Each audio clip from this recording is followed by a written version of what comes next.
Well, here we are. We are at SHOT Show 2024 with the Venetian Hotel in Las Vegas.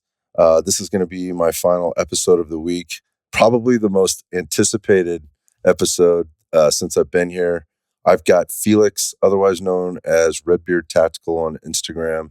Felix, welcome to the show. Thank you. Thank you. Appreciate it to be here. Yeah, I am so stoked to have you. I have been paying attention and watching you for a long, long time. And originally I caught you, there was a lot of gear review. Yeah. And I thought that was so cool. And it was a different take. You have a really cool, I think, just kind of, I guess, set up in terms of how you do it. Yeah. Certainly there's a, the accent there, came off because we don't, here in America, it's all, it's all, basically, we don't get a lot of stuff from other places for whatever it is. That's just how it works. Yeah, it's for many. It's the language barrier, and I wanted to do Redbeard Tactical as an international venture from the beginning on. Well, you've nailed it, because with all the stuff that's out there, I have no idea what it's like in Europe, but we're going to talk about that. Yeah. And that said, I mean, you are all over the Instagram here. Yeah. So I told people I was coming out, like who we were going to have on the show, and I mentioned, so this guy. They're like, oh yeah, we totally know that guy, but I don't see anybody else from other countries popping up on my Instagram. Yeah, a lot of people are doing it on their own language or whatever, staying in their spheres, and it's somewhat sad because there's a lot of other stuff out there.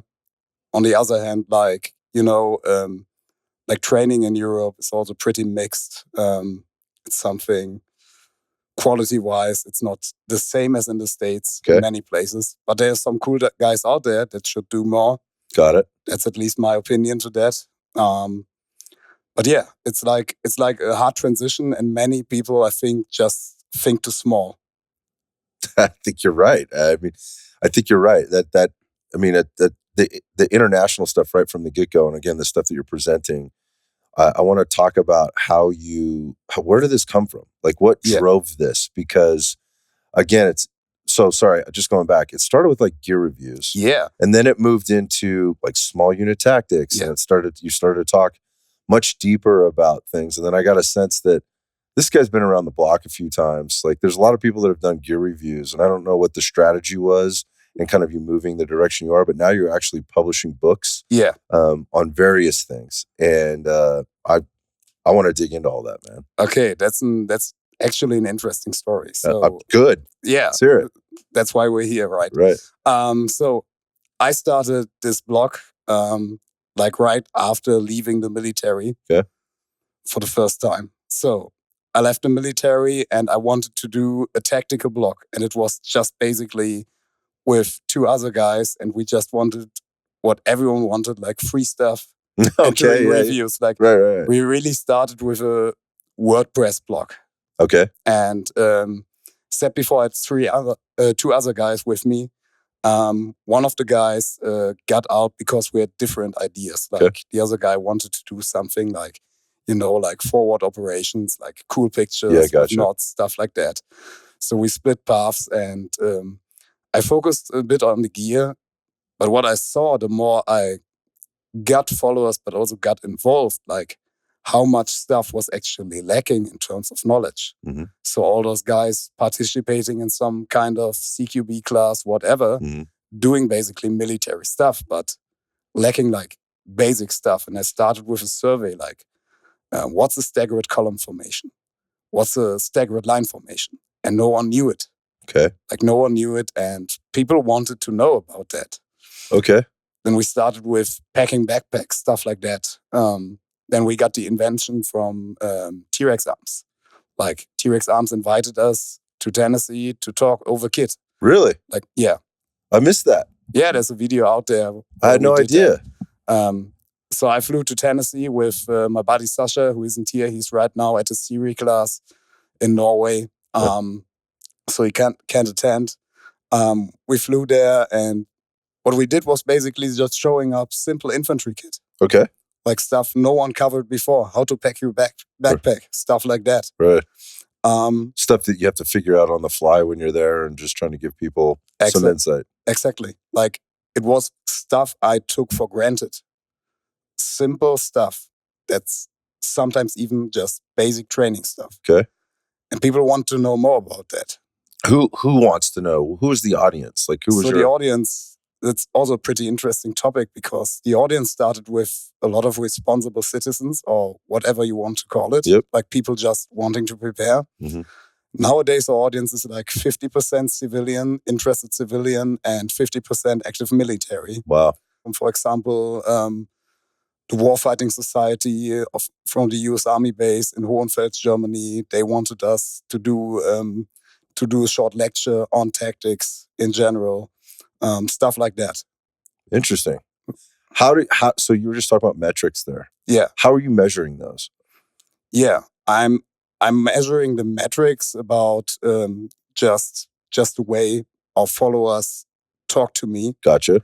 Yeah, like how many people are coming from a military background. I also did a survey on that. So it's very real, just having your finger on the pulse. Yeah. Of what's going on. It's important. Like interaction is important. I agree 100%. So it's 50-50. And when did you start to see that shift? I did start to see it shift when we got into a bit deeper topics, like platoon level tactics, stuff like that. Mm-hmm. But it was a slow transition. Like I see there's like some kind of influence from the community of responsible citizens going over to the military. Like the military is looking at Instagram for sure. Mm-hmm. But it's like a slow process, and a lot of people are looking at what are civilians doing, what's cool right now. Right. Like maybe they are listening to your podcast, whatever, and they are just figuring it out like every other person. Right. So, and for me, that's fine. It's a nice thing to have like both sides as part of a community or as part of a network. Right. And two sides that often end up in some kind of fight, usually. Some conflicts, yeah. Yeah. Yeah. Which is a big issue. Like both sides can learn a lot from each other. Agree. Yeah. There's like the shooting part, like most soldiers are pretty bad shooters. Interesting, yep. Yeah. And there's the tactics part where most civilians don't know a lot. They're terrible at tactics, yeah. Exactly. Like it's a different thing, and it's better to combine both audiences and let them learn from each other, let them talk with each other respectfully. That is a very practical, mature, and professional approach, which is not something you often come across, in the social media space. Yeah. There's like a tendency to create, let's say, a conflict. Mm-hmm. Like it gets views, right? Yeah, it gets views, it's exciting, but it's also like an identity. Like civilians standing up against the evil government, and everyone working for the government is evil. Right. Yeah, like that's a big statement. That's a bold statement. Yeah, that's like the statement a lot of people are giving. That's incendiary. Yeah, I think so. It's a big thing that does not provide anything. And I always say I want to keep it clear of any politics. Mm-hmm. I just want to put knowledge out there, and people are going to do whatever they want to do with it, which is training. Mm-hmm. I also don't think that the stuff we teach is stuff you find in field manuals. It's not secret. I hear what you're saying. It's not proprietary information. No. You didn't make it up. Like this isn't novel. It's just basic stuff that you wish you knew when you first came in, or exactly what you believe most other people wish they knew. Exactly. And that's something people are looking for, the fancy secrets stuff that usually does not even exist. Yeah. And what they're lacking is basic information. And when people come, training companies, whatever, come and make up stuff, my first question is, where did you learn it? Mm-hmm. Where is it written down? Mm-hmm. Usually in the military, everything is written down in some kind of way. Mm-hmm. And that's like the interesting part, where a lot of people that take classes, whatever, said, we never heard about that. Said, that's just a basic infantry formation. Like, if you didn't do that before, why do you train whatever, CQB or whatever your taste is? Yeah, so going back, it started, so it starts as some gear reviews, and then it starts to move into this other path. Yeah. And you're surveying people to understand what it is that they need. And so this starts to evolve, right? Yeah. Before we get to the evolution, because I watched it happen, sort of on Instagram Yeah. and what was happening there. It was clear to me that you knew you had a plan. I thought there might be a product attached to it because you'd already done some guides and things like that that were out there. I mean, I think, and there's a formula to this. But before we get to that, let's go back. Yeah. Let's talk about like where you've come from. Yeah. And so I think that gives people sort of a taste of why I wanted to talk to you. Yeah. As you're very interesting to me. But there's a lot of stuff here that's different. And some of it's obvious. And some of it I don't think is going to be quite so obvious. So I want to dig in a little bit. Can you just walk us through kind of like, who are you? Where did you come from? And, how did you get to where you're at right now? You already talked about why you're doing what you're doing, but you just give us a better sense of who you are.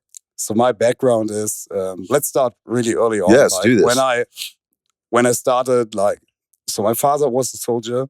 Okay. I always wanted to become one. So, but my parents said learn something else before that. So I was 17, started in education as a media designer. When I turned 18, I stopped it, just got to the military. Gotcha. Simple as that. Gotcha. You're 18, you can do whatever you want, and I did. You did what you wanted. Yeah, exactly. Yeah. So then I got to the military. I started in a communications MOS, which I did only 3 months. Then I got to light infantry. Okay. And from light infantry on, I was pretty fast in deploying. The first time deploying was 2009. Okay. To Afghanistan, which was one of the first combat deployments in the German army. So that was the first time I actually did the job, and I thought okay, you've made it so far. Mm-hmm. So I re-enlisted, ended up with 2 more deployments. To Afghanistan? Yeah. Who are you working with? Were you working with the American Army? Are there allied forces over there? Yeah, I've been working with the Americans quite a lot.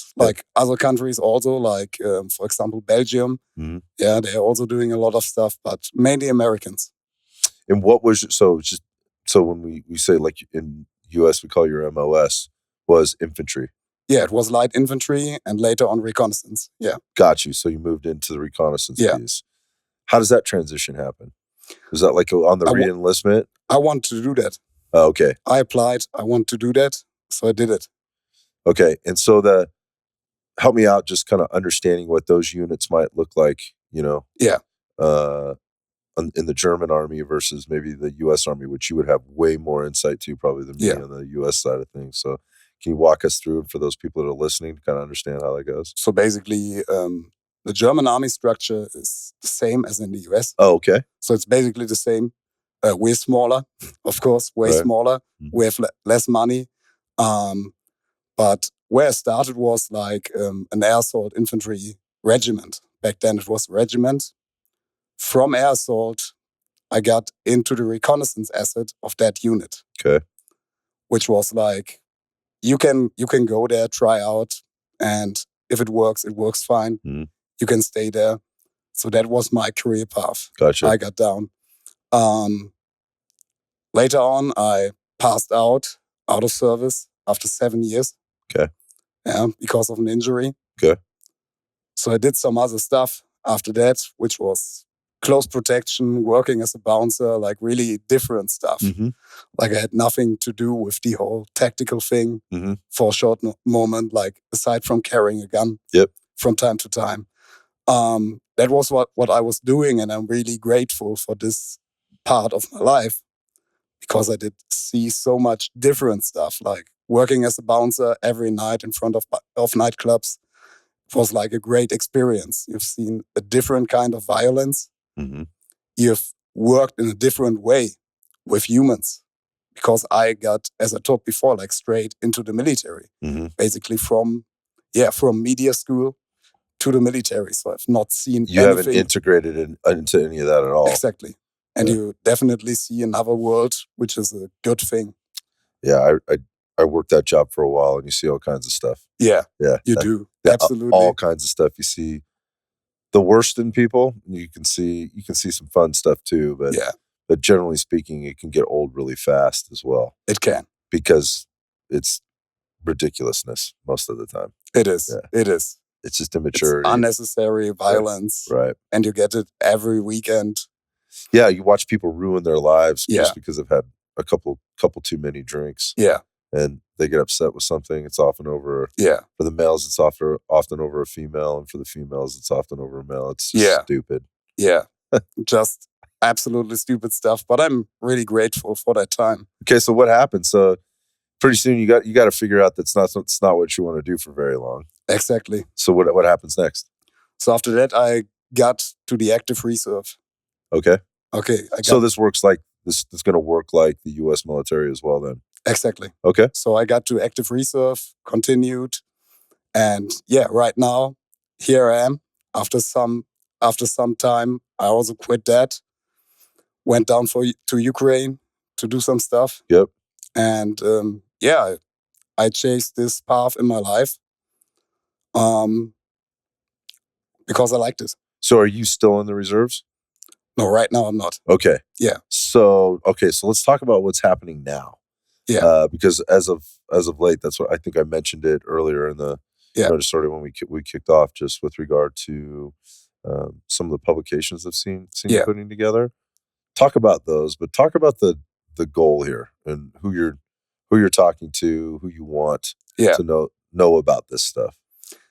Yeah, it's basically open for everyone who's ever interested in military tactics, but also general preparedness. It's like a lot of the stuff we are doing is also simple outdoor knowledge, like how to layer up properly, how to start a fire, stuff like that. And those are skills that are lost for many. Like many people don't know how to do that nowadays. And I'm not the type of guy saying like, the world will end tomorrow. I'm not the type of guy. I don't like those absolute crazy prepper fantasies. Right. But when you're interested in that kind of stuff and just get something out of it, you go out and hike. Like we had people reaching out, telling us like that they lost weight because they followed us and did like hikes. Right. With backpacks. Right. And that's one of the things about kit that I like, that you can use it as an entry drug. Kit attracts people. That's a really good point. And when you develop the message and say, okay, I'm going to encourage people to actually train with their kit in some kind of way, not all the time. I'm not a big fan of training in kit all the time, but use it as an entry drug and let him do something useful. Develop some skills. Yeah. Simple as that. Learn basic knots, whatever. You can use it in your everyday life. Small emergencies. Sure. Reading a map. Sure. Like we did skill tests and quiz like on a regular basis. You may have seen that. Yeah. Like just projecting a map on Instagram and saying like, okay, this lake, which coordinate is it? Stuff like that. And we had so many people not be able to do that. Not being able to do that. Right. That's interesting. Yeah. I mean, I don't think like that because I know how to do that. Yeah. One of the things I do see is this stuff has been coming out as it gets a little, you've been doing quite a bit of, you're giving a lot of information. Yeah. You're not giving it all away. Obviously, you can't. Yeah. But what I get is the density of actually what you're putting out, but also the quality, like the graphics. Yeah. Are you doing all that? I started to do a lot of graphics. Like it's also a process of learning for me. Yeah. As a business, I started with assembled graphics in Photoshop. Then I picked up a drawing tablet, started to draw stuff. Said before, like the first year of my education was media design. So I have some kind of gripe on that stuff. But it's really lacking. But I'm trying to get there more and more. Yeah, right. You're learning. Yeah. That's part of the process, man. So I have questions about like some culture stuff here. Yeah. You paint a really good picture there of, just being a young guy who's knew where he wanted to go and what he wanted to do. I am curious about gun culture. Yeah. In Europe, maybe specific Germany, but I think let's just say Europe in general. So I want to start with that, but then I also want to get like like comparison and contrast of like the United States or even other countries, because I don't have any experience anywhere else. So can we cover that? Of course. Yeah. So give me your thoughts on just European gun culture. It's mixed. So it all comes down to the laws. That's an important point, I think. Like gun culture is evolving with laws and cultural heritage. Mm-hmm. So first off, it's not impossible to get a gun, at least in Germany. It's actually pretty easy. You have to decide, do you need it for hunting? Okay. Do you need it for competing? Or do you just want to be a collector? Okay. So this is a very important path. Collecting is not that easy. You can't just say, I like guns, I collect them. You need like some educational background to do licensure and stuff or whatever. Exactly. Okay. So you really need to open something for people to visit or whatever, or do some historic documentations. So the collectors thing, let's put it apart. We've got hunting, and we've got sports shooting. So for sports shooting, you need to join a club, do your training, and select what category you want to shoot in. Be it IPSC, for example, or just target shooting, stuff like that. And then you, at some point, can purchase a gun. Yeah. After a certain time, after some matches, you can purchase a gun. Can you take it home? Yes. You can't have it at home? Yes. Okay. I thought you were going to tell me you have to leave it locked up at the club or something like that. You have to lock it up. Of course, you have to lock it up, and you can't store it loaded. Yeah. But other than that, it's pretty easy. Okay, that sounds pretty. As a sports shooter, you are limited to what you compete with. Oh, okay. That's an important point. Interesting. Like if you're a pistol shooter, you can't own an AR, for example. Okay. Yeah. So it's much more regulated than it is here. Definitely, it is. I mean, I guess I'm not surprised by that, but that's, I mean, okay, so there's regulation and then there's what's really going on. But you can actually go down another part, which is hunting. Oh, right. You mentioned that. Yeah, and for hunting, you basically need to do a hunting certificate. Okay. Which is a test where you don't only learn about guns and gun safety, but hunting in general, the role of the hunter. And with that, you can get pretty much anything. Really? Really. Short-barreled ARs, not an issue. Okay, so that's the way you want to go. Yeah, that's the way you want to go. If you're the prepared or responsible citizen, you want to go under the hunting path. Hunting path, definitely. And like, I don't like too many regulations, but at least this hunting certificate is passing it opens things up. Yeah, it gives you a little bit more flexibility. Yeah, and it's passing you some knowledge that may be not that bad. Knowledge will never hurt you. Yeah, gotcha. Yeah, that's a good point. And after that, like, you can shoot, you can compete. It's the best way to obtain a gun. Okay. All right. What do Europeans think about American gun culture? It's hard. It's like the mainstream media. It's a horror scenario that gets painted, like with school shootings, stuff like that, which gets highlighted all the time. Many Europeans, because of those restrictions, don't really have contacts to guns, so they really fall to that very easy. They think, or a lot of Europeans think, guns are evil, and a lot of Europeans don't see a gun. I don't know how it is in the States. Like, I didn't spend that much time here. I did spend a few months here, but not that long that I could say like every American has shot a gun in his life. No. But maybe like every fifth or something. Yeah, stuff like that. In Germany, it's way less.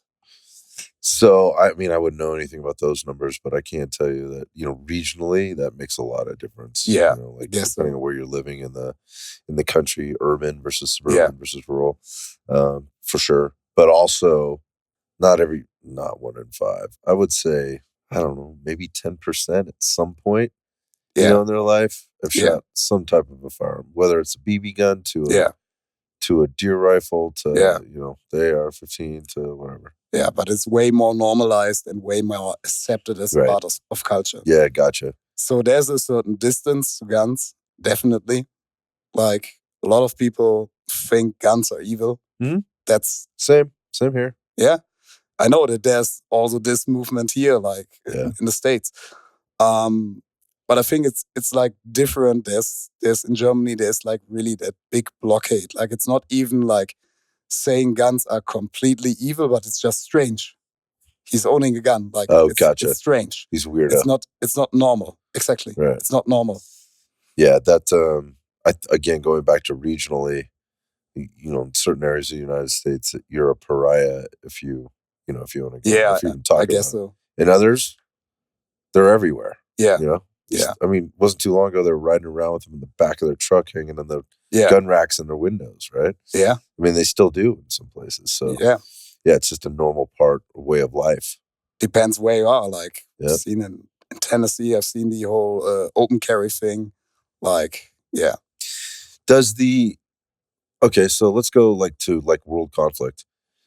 Does what's happening with Russia and Ukraine, and so those in the neighboring countries, is this scaring people? Do they think? Yeah. Are they thinking differently now? That's an interesting topic. So that's to be approached from multiple layers. Like when it happened, like there was also an explosion in preparation, guns, and so on. But a lot of people are getting tired from that conflict, and it's like lost. But on the political layer, we see a lot of high-ranking officers. We see a lot of politicians saying, "Oh, maybe prepared citizens aren't that bad of an idea." Not a bad idea, right? And for Europe, that's an important thing to consider, because years ago, like I joined back then, having mandatory service.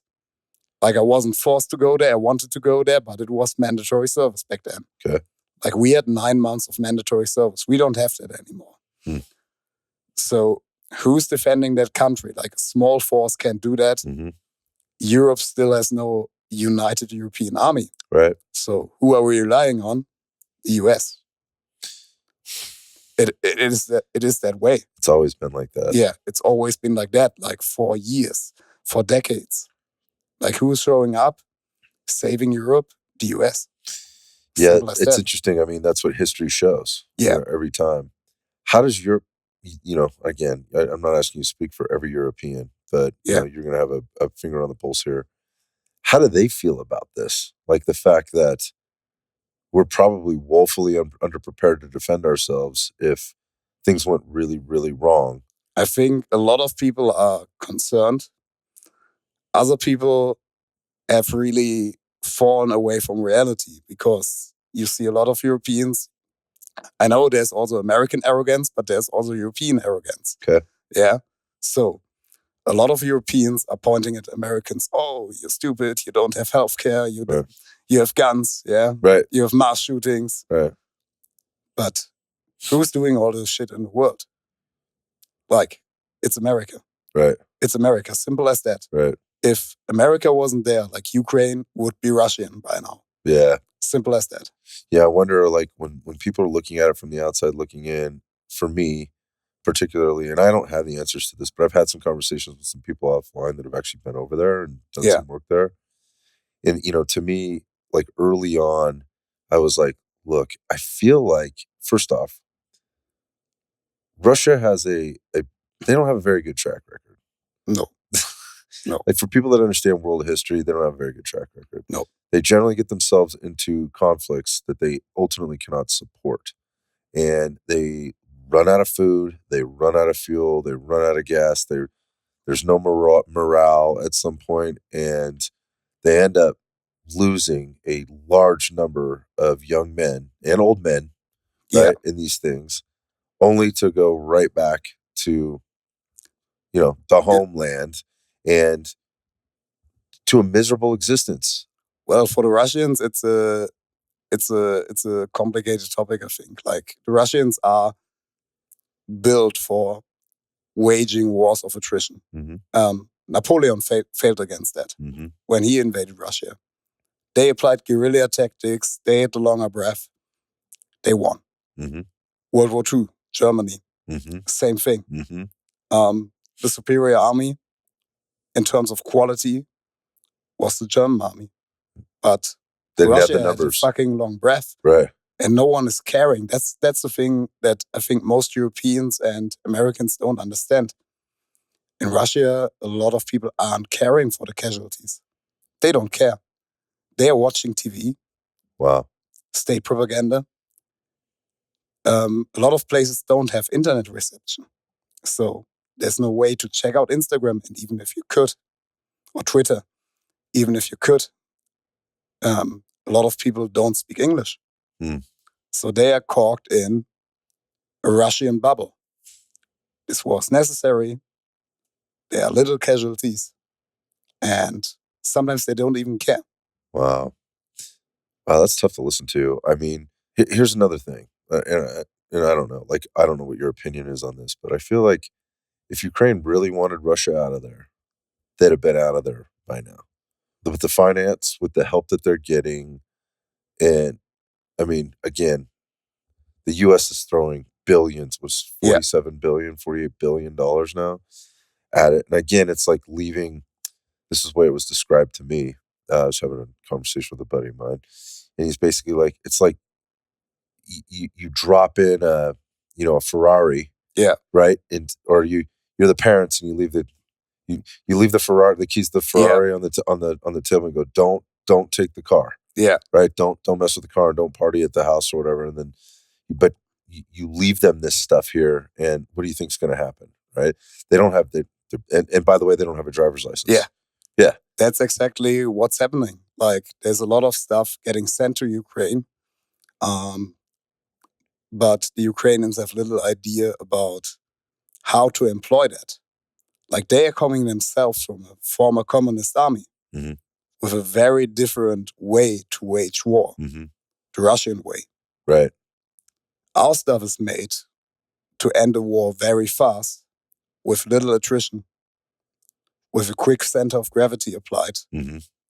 Breakthrough, roll the enemy up. The Russian way or Soviet way is different. And the Ukrainians are in the middle of this phase of who are we? Who do we wage? Or how do we wage war? Very important part. So it's an on-the-job training. Yeah, it's training is important for them. Not only the individual soldier, but also the thinking of staff officers. Like, that they need to know we need very dedicated, sophisticated tactical action taking place at a high pace. On the other hand, from what gets delivered to Ukraine, it's also something, if NATO wanted to end this war really fast, it would be more. They would need more? They would need more. But a decisive defeat of Russia is maybe not what NATO wants. Because Russia is a state out of many ethnicities held together by dictatorship all the time. If this state falls apart, what happens? We've got Chechens with nuclear weapons. Yeah. We've got several small states. So I don't think that there's the will to really end this war fast in a decisive fashion. And that's something the Ukrainians need to understand. Although it's hard to understand. Like, the stalemate situation, maybe it ends in a demilitarized zone. We don't know. Maybe it ends with Russia advancing more. We don't know. Yeah. But even that would be not as bad as having Chechens with nuclear weapons. It's not a good thing. No. So this is the complexity of the current situation, which is also a thing that confuses a lot of people. A lot of Americans, I can understand that the amount of money that gets pushed there is insane. It's insane. Yeah, it is. Like, for us, we're a small country. It's also a lot of money. It's a lot of hardware, a lot of German hardware going there, a lot of European hardware going there. But to some point, it's necessary. Okay. Because at some point, there needs to be a political statement made. And I can understand every American saying, oh, we are basically living on an island. Who cares for Europe? Yep. But that's the first part towards isolation. and America always needed to intervene to work with other countries, it gets lonely on an island, right? Mm-hmm. Pretty fast. Because what would be next step? Russians in, let's say, Nicaragua? I don't think it's too far off. Yeah, I mean, they already invited Russia. Right.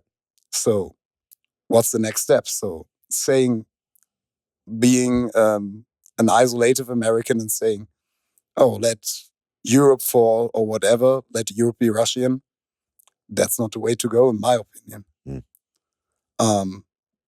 Isolation never completely works. Okay, so that gives me a little bit of a different perspective here. What about the neighboring countries and anything that you may have had interactions with regard to how they're feeling about this? And again, like Germany's a few states or countries removed there. 2 countries. It's Right. basically one country in between. It's Poland. Right. And then you go next to Ukraine. So it's one country in between. Right. The neighbors, they are fucking afraid. I would be too. Because we know that Russia won't stop. They may not like take Ukraine and go to Poland next. Mm-hmm. The Russians are thinking in 10 years, 20 years, 30 years. So first off, the situation in Europe is also destabilizing in terms of politics. Like the same thing as in the States is happening with the left and the right, like really drifting apart. Like in a kind of way, I've never seen that how it is right now in the US, like with the so-called liberals, and the Republicans drifting apart to positions where they can't even speak. It's crazy. So let's go back to where it is in Europe. That way, you're saying it's the same thing as that. It's the same. What are the principal things that are creating this? Are they the exact same things?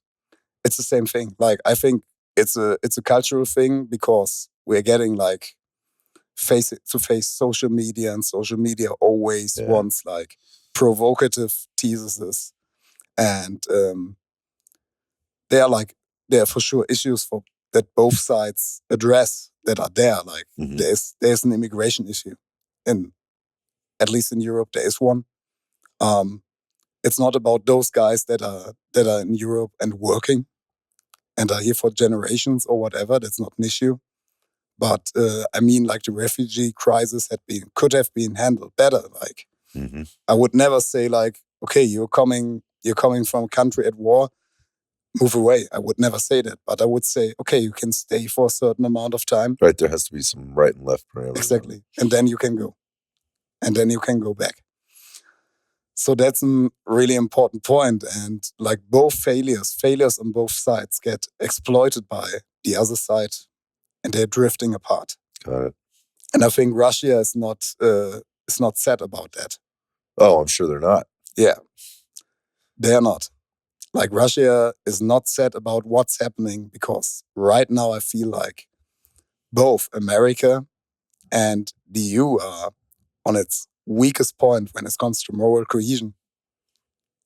Like I don't know, like a few decades ago, like liberals and conservatives, they could talk.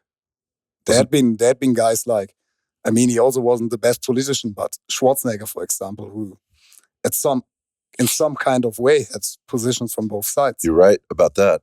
Yeah. That didn't make everybody happy, but he was able to balance it. Yeah. A little better than the current dude. Yeah.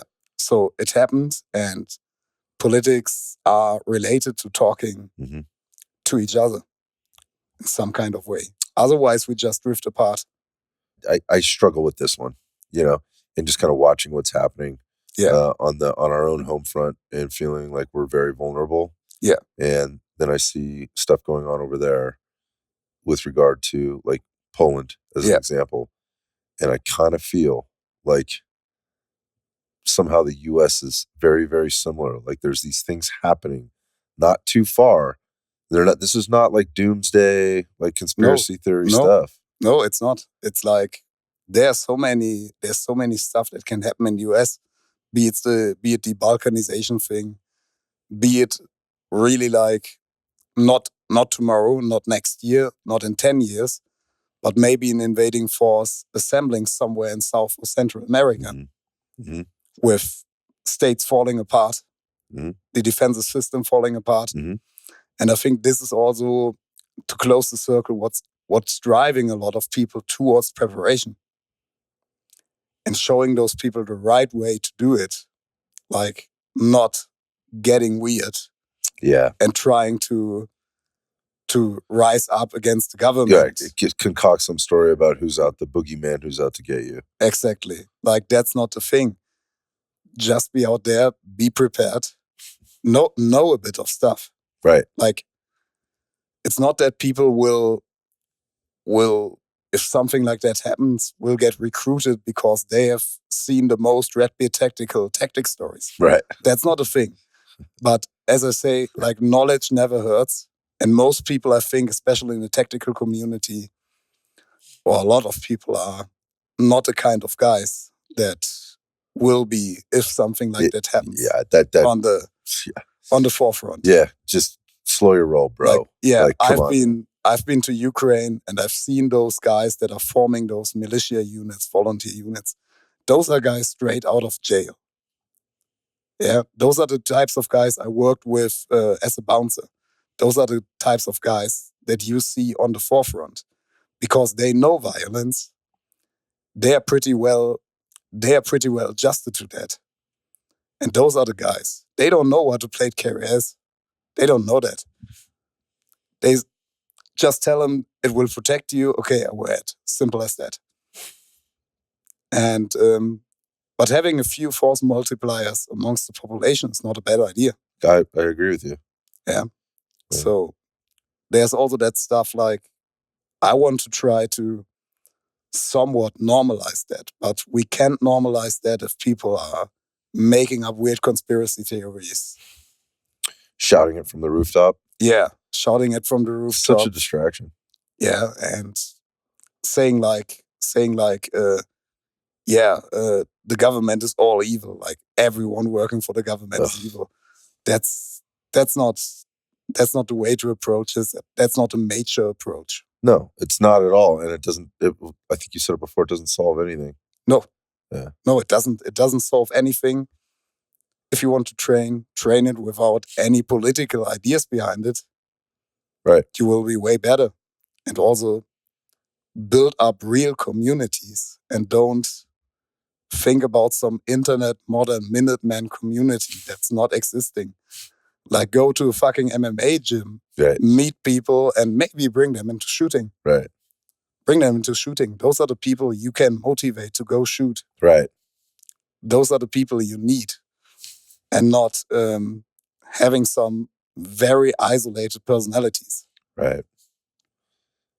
So let's go back now. So I picked up there that there's been some experience. You've seen some things through the military, through your deployments, and so forth. So let's go back to the publications and the things that you're doing there.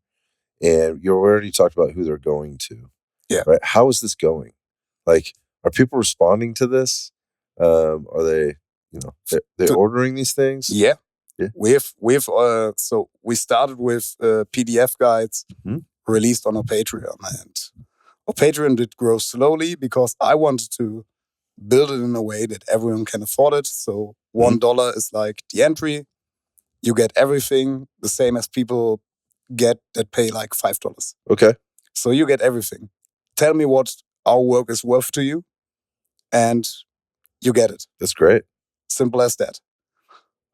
So we could grow our Patreon. That was like the first phase, releasing one manual a month. Yep.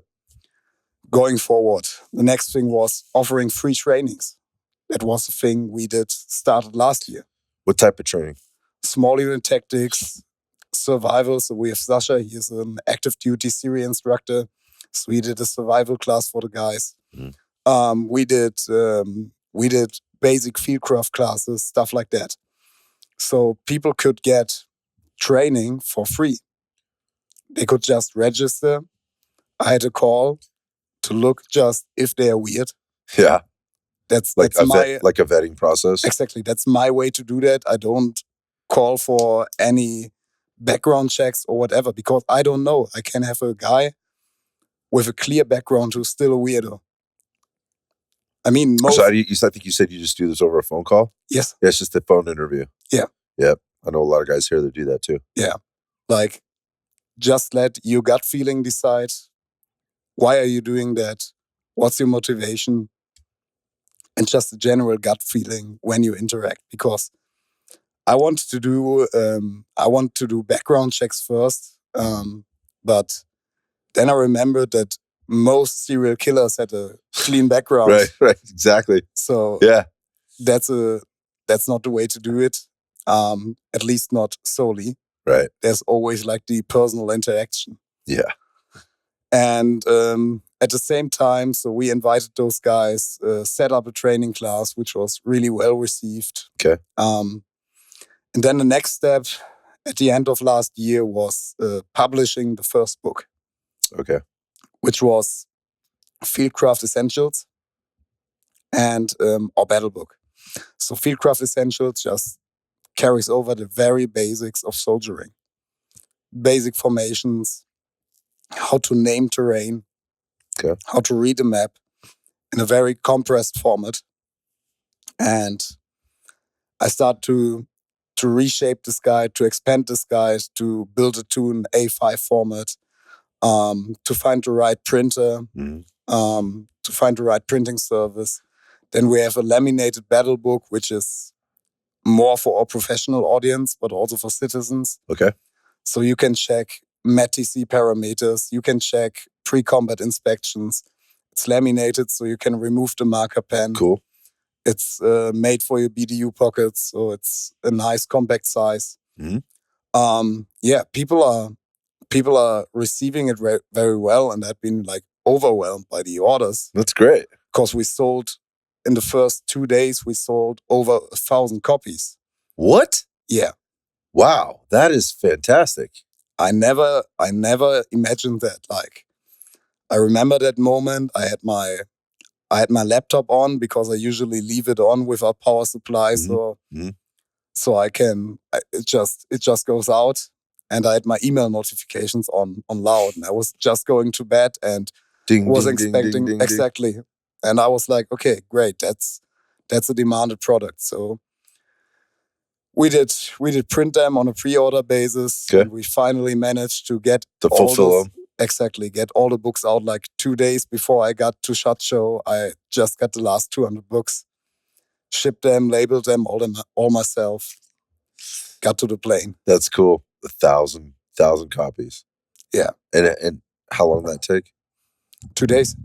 1,000 copies in 2 days. Yeah. So we had to stop the pre-order process to start somewhere. I did like close down the shop and say like, okay, I just want to serve my customers in the best way possible as essentially a one-man operation. And I just had to label all that shit. I never owned like a label printer. I never owned that. Like, I did sell some patches before, so I used a normal printer and just cut it out. And I bought a label printer to just get ahead somewhere or get forward with that kind of work. So it was pretty cool to see that. And during the next months, there will be new books available. And also the old ones will restock. You'll keep them online. Yeah. I think, so talk about the new ideas, can you? Yeah, of course. Yeah, let's talk about it. Yeah. So the next book will be Infantry in Combat, which will be more combat focused than the Fieldcraft manual, which was more movement focused. So we'll talk about tactics first and foremost. Tactics wise, the biggest part is understanding tactics. Like, a lot of people are talking tactics and they are shooting like two targets on the flat range. Right. Screaming contact front, break contact, doing some kind of choreography and calling it tactics training. But tactic is way much more. It's like decision making. Right. Like, what are the parameters for a good decision? Like, how do I find the right decision And what are the factors that we can only look at tactics from our own experiences and history. Mm-hmm. So what works? There's no secret formula to do that. But what we can do on the basis of military arts and science is at least identify cornerstones we see. Like speed. Speed is always good. Tempo. Maintaining tempo. Right. Of course, I can't be stealthy when I'm fast in most situations. So I need to balance that. Yeah, you give up a little bit. Exactly. Yeah. So I need deception. Okay. So how do I engage the target? Like I need to first off disperse my forces to get a good deception. Concentrate them really fast on an identified weak point. Have superior firepower. Or maybe the enemy has superior firepower and I have to figure out how can I compensate firepower. So classic way to do it would be traditionally World War I, early World War I, mass. So I overwhelm this target with a mass of troops if I have those at my disposal. But what else can I do? I can also use mass and disperse it. So dispersion is a thing in modern warfare to outmaneuver, which is another tenet, outmaneuver heavy weapons.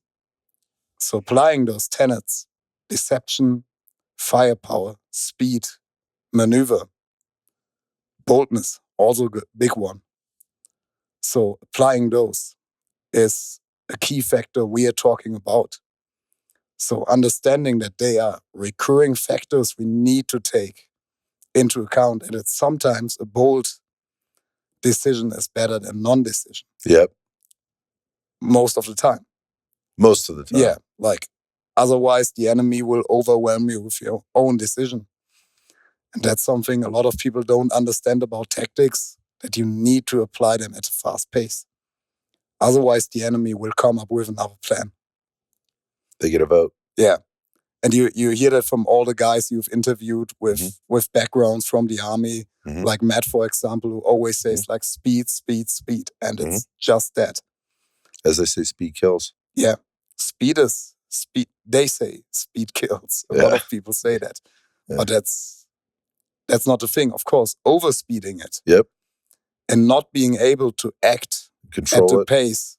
Like if I would shoot or try to shoot like Ben Stoker on the move tomorrow, I would probably hit nothing. But not setting up a certain amount of speed as a baseline and a certain expectation, and instead saying, "Oh, speed is dangerous." Yeah, warfare is dangerous. That's for sure. But risk aversion does not. That doesn't work either. Yeah, because if you would do risk aversion, why are you going to war? Yeah, doesn't make sense. Why are you doing that? If risk aversion is like your biggest thing, or officer safety, or soldier safety, then it's not the right place for you.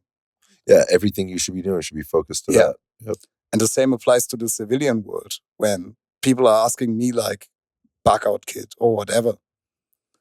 Okay, what's the best bug out kit for you? Maybe a credit card. Yeah. Like maybe get a fucking plane. Like we see so many conflicts around the world, so many civil wars. Right. How do you get out? Yeah, and people are still packing in the EU and in the US. They're still packing a big backpack with emergency rations. Why not get out ahead of time? Get a fucking plane ticket. And just get away. Exactly. Get to another state, get to another country, whatever. Like that's how it should usually work. If you don't want to fight, that's the way. Get out of there. Exactly. If you want to fight, you have to accept that there's a certain risk. Got it.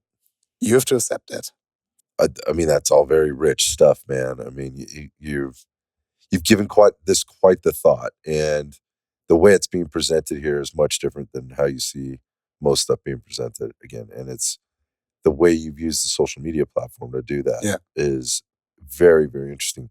I am impressed with 1,000 downloads basically in 2 days.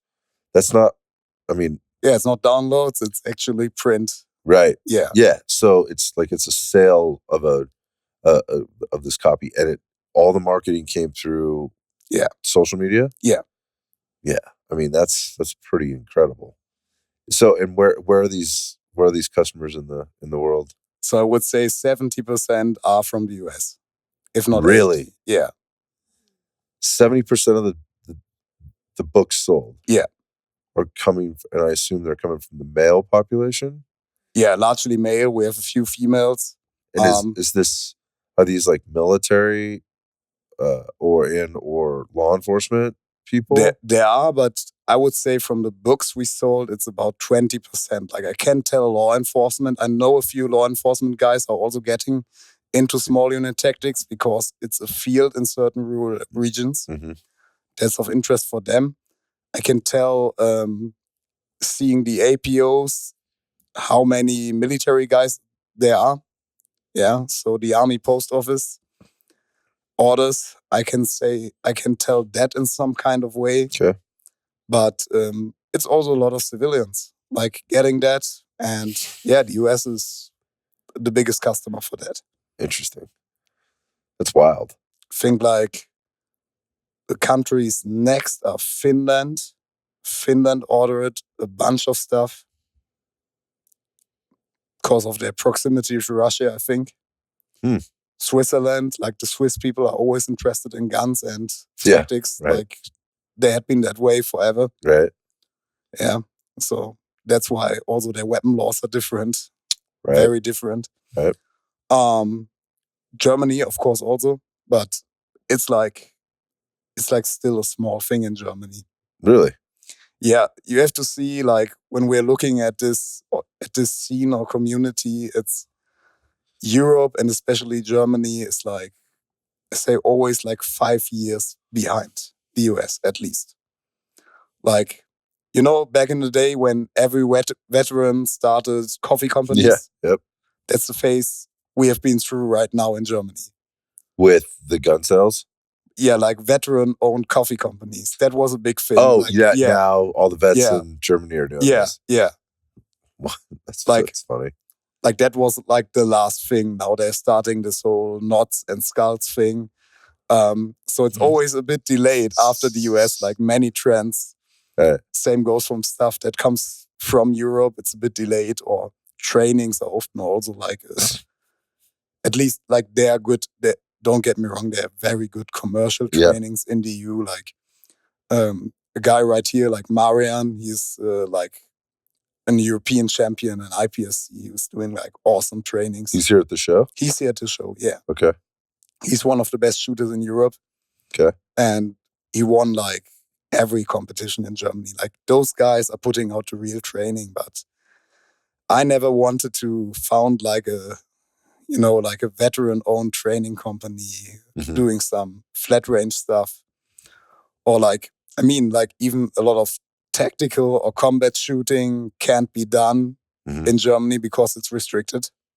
What is? Just the firearms themselves? Yeah. So as you have feared, like in the beginning, you have got 3 reasons to own a gun as a private citizen. Got you. And self-defense is none of them. Yeah, where does that fit into the exactly. The 3 categories? Exactly. So you can't do that, and it's forbidden by law to do that. It's forbidden by law. I'm trying to do that in the United States right now. There's some legislation that's trying to get pushed through to slow down or stop militia type training. Yeah. It was a pretty interesting like brief that I read. And I forget where this is. I forget what state is heading this up. It might even be like Illinois. They've been a real loser lately. On the whole state there. I mean, from Chicago to gun laws to, I mean, the politics, they're really wacky. But I think they're the ones leading the charge on this. Yeah, I mean, it's due to the current situation. Like, it's not surprising that this is something that would come.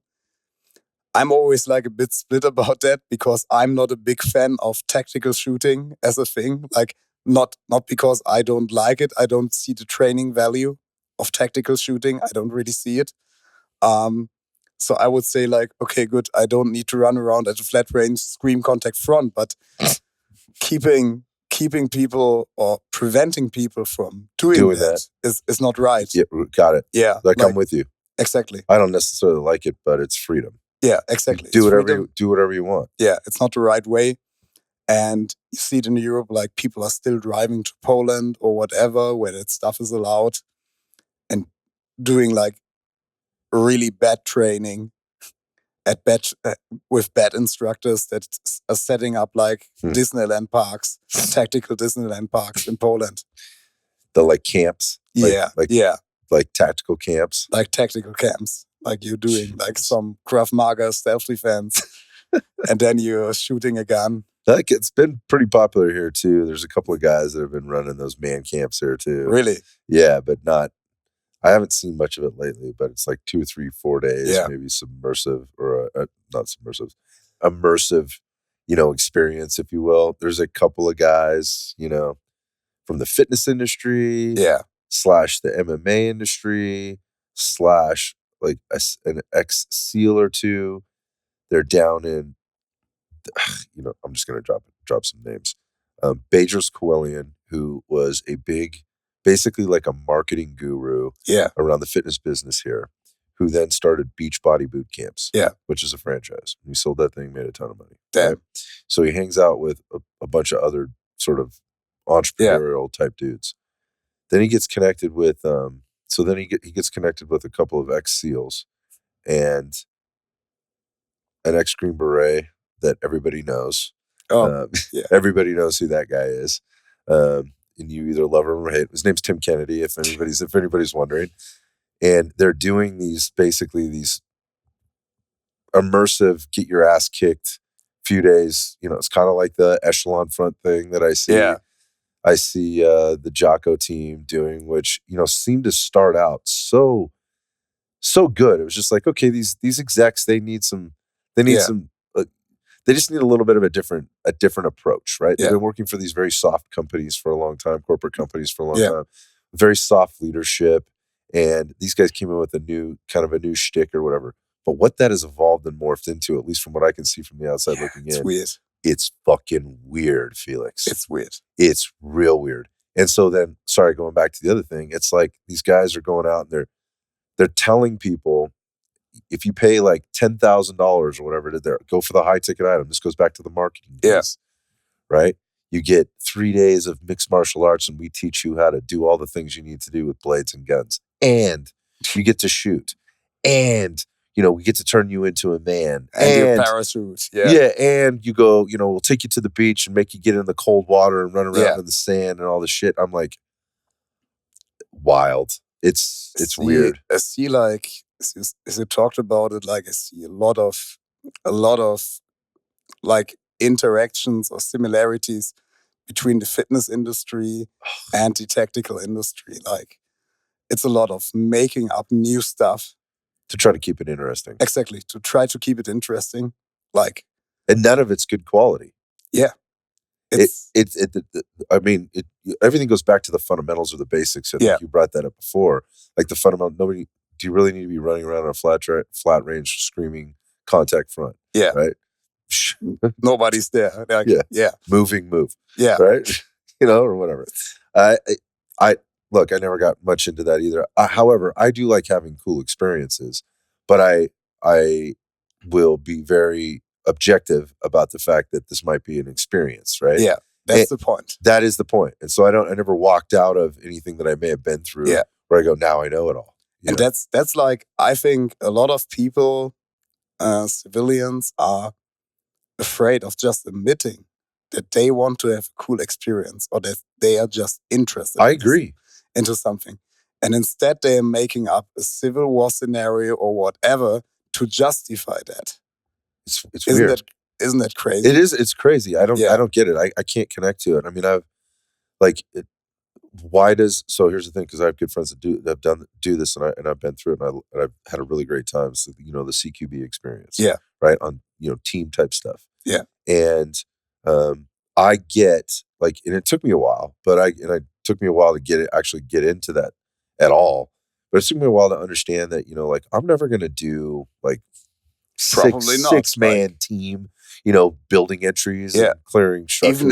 Even if you approach it with a mindset like it won't hurt, like knowledge won't hurt. Yeah. Okay, that's a good thing, but still, like, first off, do it because you're interested. Right. Like, I've never seen someone hitting the gym and making up a reason. Right. I don't need a reason to go to the gym. I go to the gym because it contributes to this other stuff.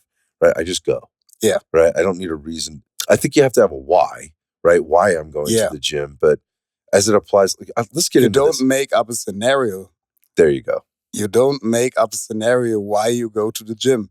You want to get better. You want to get bigger or whatever. Right. That's the point. But you don't say like, oh, maybe I need to lift a car up tomorrow. Yeah. Yeah, I don't need to lift the car up tomorrow to pretend like to practice lifting up cars in case the baby or the old lady gets stuck underneath there. And then you've got those tactical fitness guys like trying to find some functionality in any kind of exercise there is and wear a plate carrier. Mm-hmm. And run around the range with it, or taking kettlebells to the shooting range or whatever. I mean, even that, like, if you're doing something like the tactical games or whatever. That's the tactical games. It's a fucking cool experience. That's the tactical games, yeah. Like, that's cool because those guys are performing. Right. But just doing it to make up something or in the name of a made-up scenario, that's so fucking retarded, isn't it? I love that you said that because, I mean, we talk about that quite a bit. I think just in general, I don't know that we've talked about it a lot on the show, but yeah, I'm with you, man. I think it does get a little weird. No, not a little weird. It's a lot of weird. And what's weirder to me is that grown ass men that have been so successful in life, in like business, if you will, buy into this shit and they spend tons and tons of money on it, right? And come out the other side and feel good about doing that somehow. Yeah, I mean, for the amount of money, you better feel good. Yeah, you better, right? Yeah. Maybe. But I feel like it's like you got to hang out with the celebrities, like I trained with the best. Yeah. Whatever the hell that means. But I still... It's often that case. Like I've seen some tactical classes and guys going there just to hang out. Yeah, just to be part of the club. Exactly. And they're never getting it. Is this, I mean, are you seeing this where you're at too? Yeah. It's the same type of stuff? It's the same type of stuff. Who are the guys that are putting this together? Are they ex-mil guys? Are they just, I mean, is it basically the same crowd? Yeah, I mean, it's also ex-military guys doing that stuff usually with some business backup. Because most ex-military guys aren't good in business. Simple as that. Yep. So there's some rich guy doing that. But even with more serious tactical classes, you see a lot of people just attending to hang out. Like to be part of the tribe. Yeah, exactly. Yeah, I don't. So with that, like I mean, we've seen some companies here in the U.S. get very, very popular, make a lot of money, and have a huge impact on people. I mean, let's just dropping names. Fieldcraft Survival. Yeah, Fieldcraft was arguably the largest firearms training company in the world. Right? Really? At one time, certainly in the United States, right? And they had a thing. I mean, the way they put that together, it ultimately there was a lot of change, from internally, which changed things. And initially they were attracting a lot of talent, which is, I think partly why there was two things. Was one, I wanted to be part of that tribe, but two, I was getting some pretty decent firearms training there. Yeah. As compared to a lot of what else was going on out there.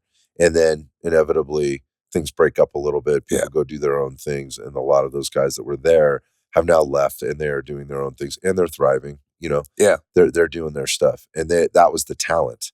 And you had to have that happen for people to realize what they were getting then to what they're getting now. So there's like an evolution in this.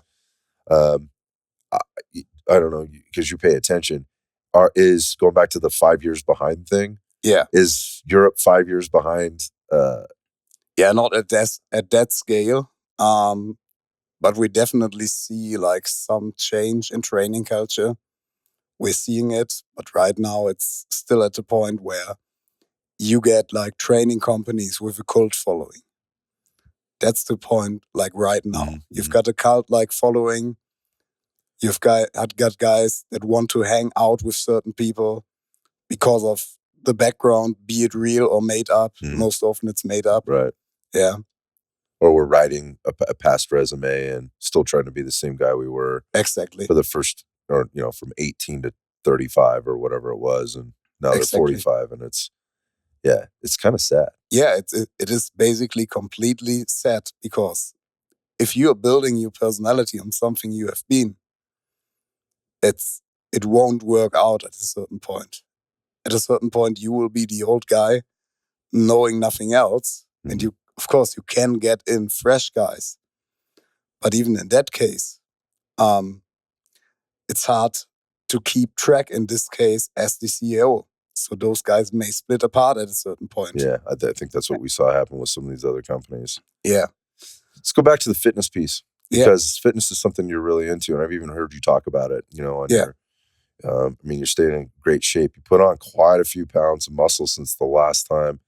I feel like probably in the last 6 or 8 months, and we've been back and forth a little bit on Instagram just about your training program and how you've been doing stuff. How do you organize your fitness?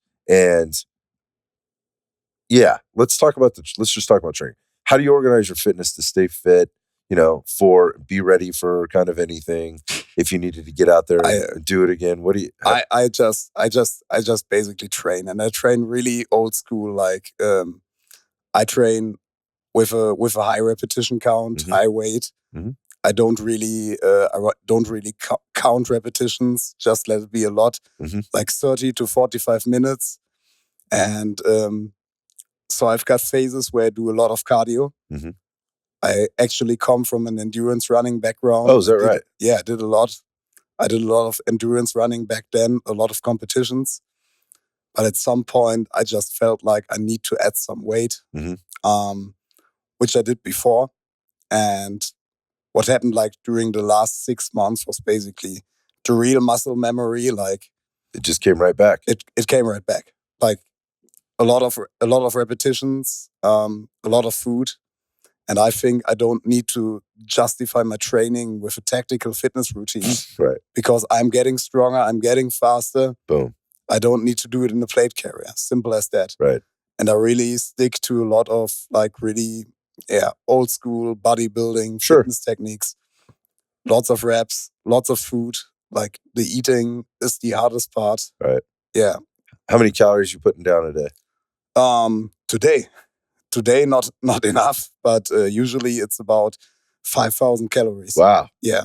Yeah, that takes work, man. Yeah. That takes work. How much of that is like added, like protein powder and things like that? During bulking, I do like 1 shake of protein powder after workout, with some carbs. Like cyclic dextrin. Simple carbs. Simple carbs. Yeah. Creatine, and that's my post-workout shake. But after that, it's basically real food. Yep. Like breakfast and easy food like tuna and rice. Yep. Stuff like that. Yeah, when you're trying to push the 5,000 calorie mark, the easier the better. Yeah. Yeah, because you're just constantly. Yeah, and you see a lot of people cheating or whatever, and if you're eating at that high calorie mark and you're not a real hard gainer, like everyone who's starting getting into fitness says he's a hard gainer, but that's rarely the case. So you need to eat clean. You can't eat like all the fats. Yep. I've seen that with a lot of guys getting fat because they just ate. Yeah, they got their 5,000 calories, but a lot of that had been like empty carbs. They didn't think about it. Yeah, exactly. Yeah. And so in that kind of way, if you have like if you're a normal person and not a real hard gainer, you need to eat controlled in some kind of way, and that's not the easy route. It's like rice, it's tuna, right? It's chicken, and it's boring. Yeah, it's lean proteins and some starch. Yeah, exactly. Yeah, I just think I wanted to ask you that because again, I'd seen you put in so much work. It's interesting that you understand why you were able to do that in the way you were able to do it with regard to your previous state. Like number one, you were talking about the endurance piece, which likely means you've got a pretty good engine underneath there that doesn't take probably a ton of time to kind of come back for you. Yeah. Which obviously fuels all the other things that you're trying to do with the lifting. But if you've gone through the bulk and, lean out phases enough, it just becomes that much easier to kind of put that weight on. Yeah, it gets way easier once it's there.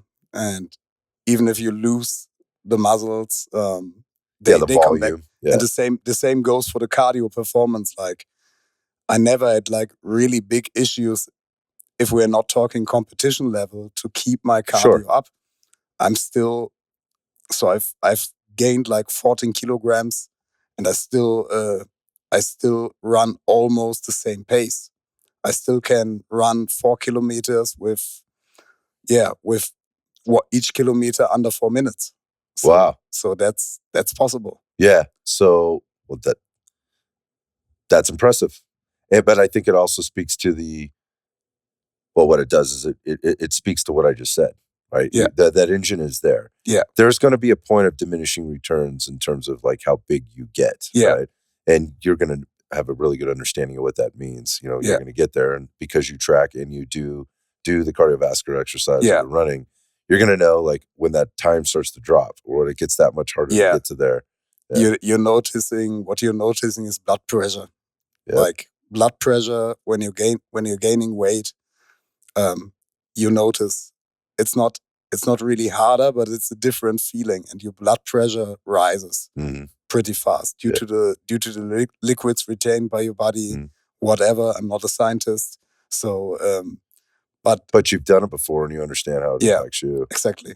Yeah. I don't think you need to put like a lot of science into that. No. Unless you're like a top level athlete or whatever. Just pay attention. Yeah. It isn't rocket science. Yeah. So speaking of training, let's talk about the training. So how long are you here for? You're in the States. You just got here the other day. Yeah. Right? How long's the flight out? 15 hours. 15 hours. That's if you're lucky. Yeah. Yeah. If you don't run into any snafus along the way. Yeah. How long are you out here for? Yeah, I will be in Vegas till Saturday. Okay. And after that, I'm going to meet up probably with Mike Benoni. Yeah. Oh, Mike. Yeah. The knower. Yeah. To do some training. Out in Utah? Yeah. At his place? Is he teaching a class or you're just going to go up there and shoot around with him? I want to shoot around with him. So that was the plan. Yeah, that's outstanding. I just met him 2 days ago. Yeah, aside from that, I'll be visiting Core Performance, which is the company I'm working with. Oh, really? Yeah. Okay. What are you doing with them? We're developing a few products. So it's all like with Core Performance, it's all human performance related. I can't talk about a new product. Okay. Because I've written an NDA for that, signed an NDA. But Core Performance is basically building a hydration carrier that is plate shaped. Oh, neat. So it's next to your body, and you get some cooling. They're working with thermodynamics. So you're getting an active cooling system based on ice. Very cool. Very cool. That's neat. So you go and visit them and do some R&D? Yeah. Nice. Where are they? They're based in Tennessee. Oh, you're going to get all over, man. You're going to see that. You're going to get the whole tour. Yeah. And then you head back? Then I head back. And then what happens when you get back? Write more books? Sell more books? Sell more books, first off, or package more books. That's the first thing, getting the business back in check. Yeah. When you think about business going into the 2024 or beyond, like what can we expect? Can you talk about like what should we expect from Rear Beard Tactical going forward? So first off, of course, more books. Mm-hmm. Free training opportunities. Okay. Maybe even in the US. Oh, nice. That would be cool.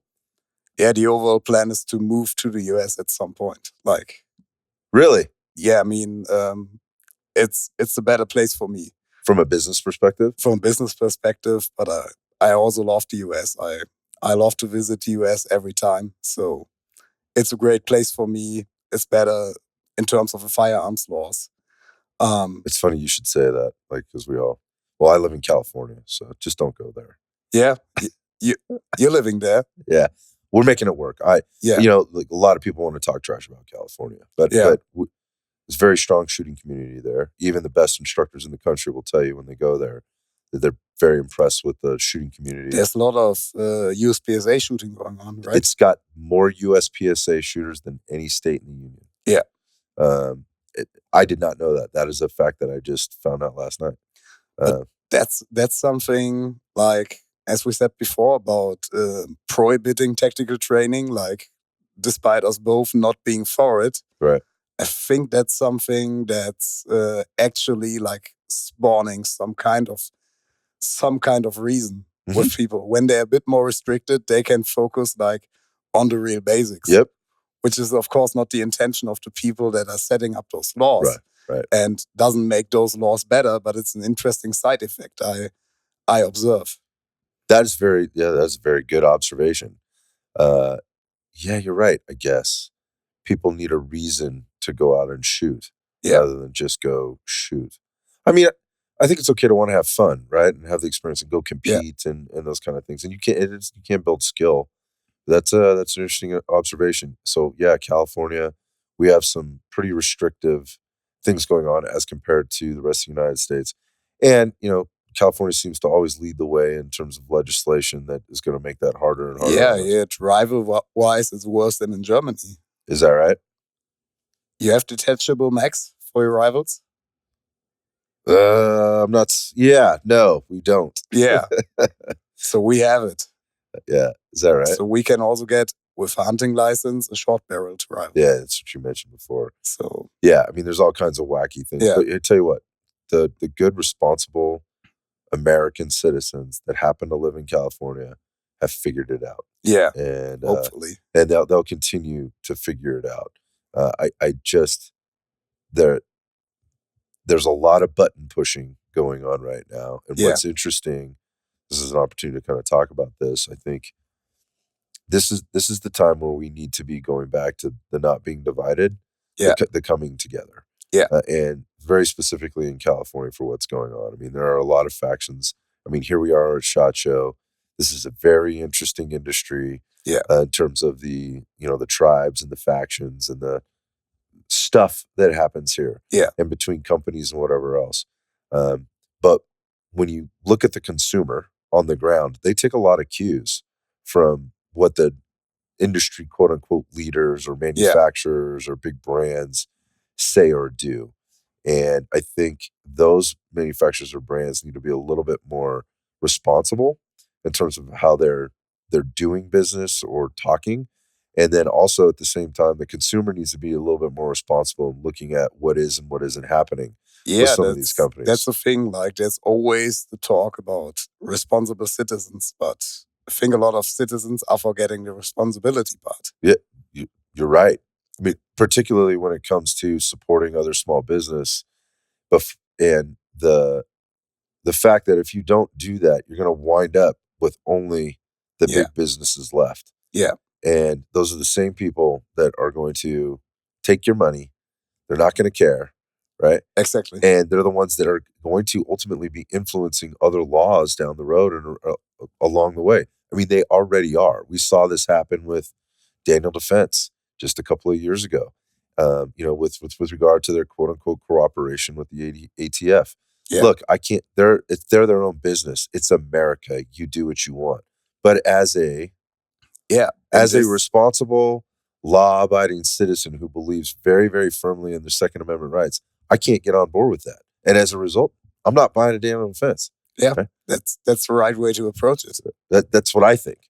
But I don't know that other people really think like that. They want the cool kid shit, and they want to go out and be part of the tribe. And if everybody in the tribe has this thing, then that's what they're going to have. You need to be responsible in buying decisions. That's an important point. Vote with your dollars. Yeah. Vote with your dollars. I mean, we're seeing some wild stuff happening in the industry now with regard to manufacturers who are putting out what is very obviously dangerous equipment and not taking responsibility for that.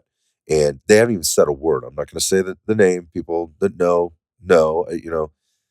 but it's irresponsible. And they haven't said a word. They haven't even acknowledged it yet. Yeah. And when I say yet, I don't think they're going to, because they've had every opportunity to do that. Yet the consumer is telling them it's fine. Why? Because they're one of their guns. He wants to consume. Yeah, one of those guns is the number one selling gun in the United States of America. Right alongside with the fact that every week we see this problem that's been going on. I don't know. There's not a fucking business in the world, that could get away with that, right? Outside of this one, weirdly. Yeah. Like, I don't understand. I mean, you see the same like in the military industrial complex. I mean, the manufacturer you're talking about is also based there. Yep. I guess. 100%. Yeah. Yep. And it's the same. Like, you've got black sheep there, and you can't get a black sheep a new chance, at least not in the foreseeable future. That's the thing. But this is what constantly happens. That's a big issue.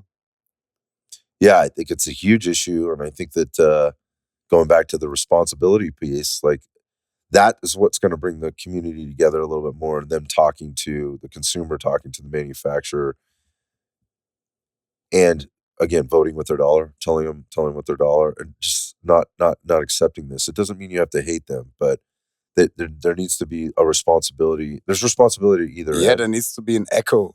Yeah, there needs to be an echo of consumers telling them, I'm not going to buy that. It's your business, but I'm not going to buy that shit. Yeah, I can't. Like, it's so weird to me that no other business in the world, maybe the auto business, but even still, like, it's different because, like, let's just look at like an example, like Ford. Yeah. Right. Like, so if Ford put something out on the street that was that knowingly it was dangerous, they were having this issue. Yeah. And there were car accidents happening. Right. Still is top selling.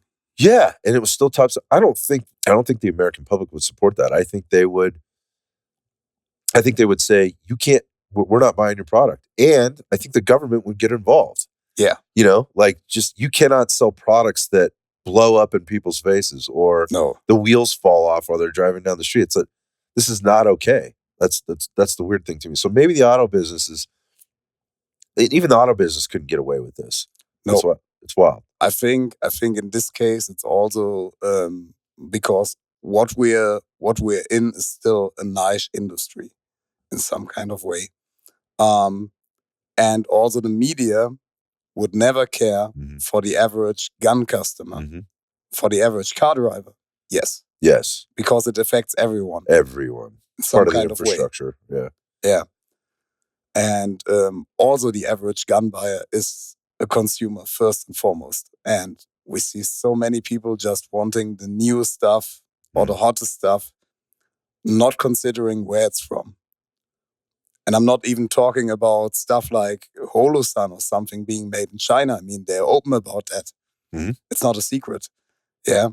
But there have been so many incidents of, for example, manufacturers not telling about something that they get their stuff from China. Yeah. And being named, I'm just making up a name, American rival manufacturers. Right. Stuff like that. Yep. Yeah. So that's a big issue. Yeah, I think it is too, because again, if you're gonna, I guess the question is, like, what kind of an American are you? In terms of, that's a slippery slope, right? With regard to I'm not going to buy anything from China, really? Yeah.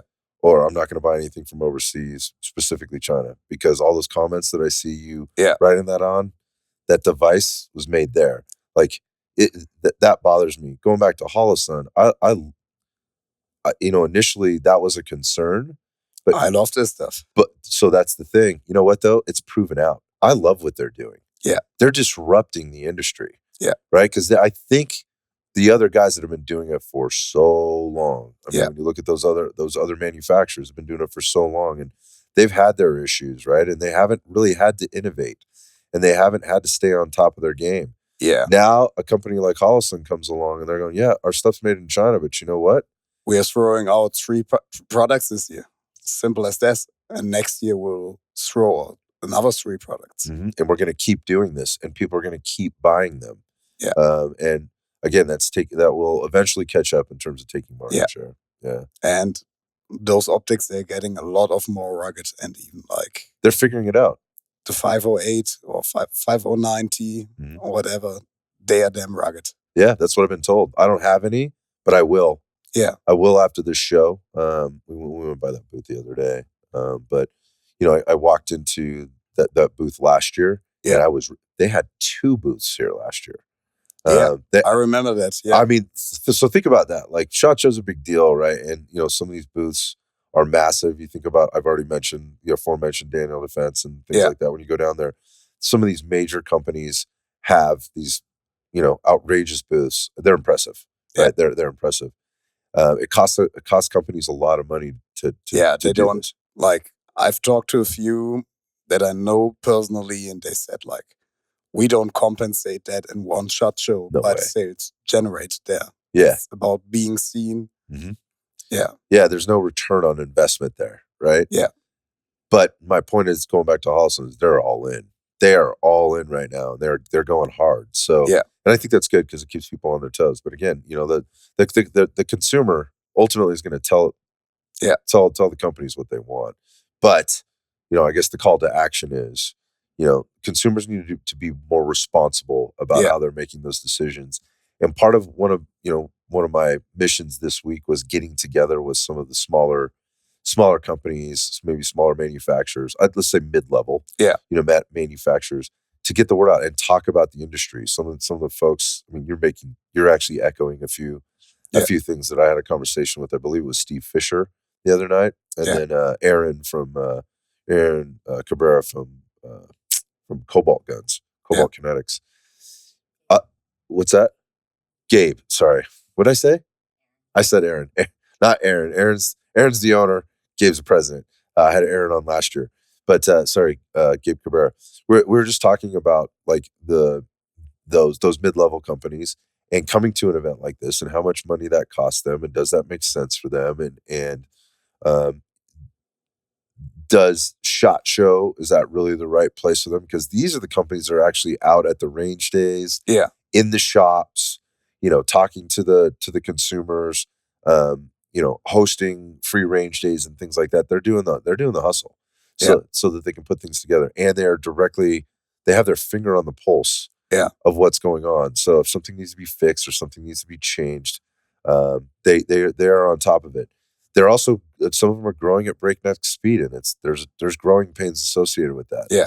Maybe not being able to get it done quite as quick, or running into an issue here or there. But the point of that is I wanted to have those conversations about what is happening in the industry. Does the consumer actually know? I know I didn't know all the things. This year's been a huge educational experience for me. I certainly don't know all the things, but to learn about R&D, product development, materials acquisition, you alluded to this, other companies white labeling products. The customer usually does not know a lot. They have no idea. And like consumer education that we see right now from some companies, that's a good thing. Like, for example, T-Rex Arms, it's a great example. They are doing a lot of consumer education, which is, in my opinion, very important. Extremely important. Yeah. That's something I was talking about this time last year. Like, nobody is talking to the person that's entering into this thing. That's how the podcast got started, because I was like, I don't understand all of this. There's a lot of moving parts here. Lucas is a good example of that. Like, who is this guy? And like, how did he get here? And why is everybody so angry with Lucas? Yeah. Seemingly there's a 50-50 thing here. Like, and then I learned, there's some things said, and people from certain communities, like there's some beef and whatever else. Okay, but that doesn't concern me. Like, you guys go ahead and have your beef. I'm not involved in any of that. Like, let me look at the underbelly of this thing, like what's really going on. The point being, consumer education. And I was coming into this thing last year going, nobody's talking to, with all the new gun owners that are out there, right? Especially in the United States, particularly through 2020 and 2021. Nobody's talking to them about the very basic stuff they need to know. And I think it was actually quite the opposite. Basics are fucking important. Basics, but I think it's been the opposite, is they're actually like restricting or discouraging people from entering into the space or going to get basic training, because it's not cool. It's not cool, and it's not sexy. It's not, like, they think it's like, or the new consumer may be even thinking like he's an idiot. Yep. To just attend it. Yep.